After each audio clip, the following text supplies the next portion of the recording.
કેન્દ્ર શાસિત પ્રદેશ દીવના પ્રવેશદ્વાર પાસે અહેમદપુર માંડવી બીચ આવેલો છે. તો અહીં ગુજરાતનો આ દરિયો કિનારો કેન્દ્ર શાસિત પ્રદેશ દીવ સાથે જોડાયેલો છે. અહીં સહેલાણીઓને એકદમ શાંત અને સુંદર દરિયા કિનારો જોવા મળી આવે છે. તો આ દરિયામાં જવા માટે અવનવી રાઇડ્સ પણ સહેલાણીઓ માટે ચાલે છે. તો આ બીચ ઉપર પર્યટકો મોજ કરતા હોય છે. તો ગુજરાતની એકમાત્ર એડવેન્ચર વોટર સ્પોર્ટ નામની રાઇડ્સ દરિયામાં ચાલે છે. ત્યારે હાલ શિયાળાની શરૂઆત થતાં આ દરિયામાં ડોલ્ફિન માછલીનો અદ્ભુત નજારો જોવા મળે છે. તો આ બીચ ઉપરથી આ એડવેન્ચર વોટર સ્પોર્ટ દ્વારા દીવના દરિયામાં આ ડોલ્ફિન માછલી જોવા મળે છે. ઘણીવાર એક સાથે 8 થી 10 તો ક્યારેક 25 થી વધુ ડોલ્ફિન માછલી જોવા મળતી હોય છે. તો આ માછલી ખૂબ શાંત માછલીઓ છે અને દરિયાના પાણીમાંથી હવામાં છલાંગ મારતું જોવા મળે છે. તો આ નજારો જોવા સહેલાણીઓ પહેલાથી આ માટેનું બુકિંગ કરાવી લેતા હોય છે.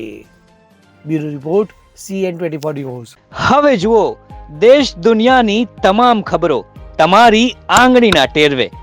ઉઠાવો મોબાઈલ અને Google Play Store પરથી ડાઉનલોડ કરો અમારી CN24 ન્યૂઝ મોબાઈલ એપ.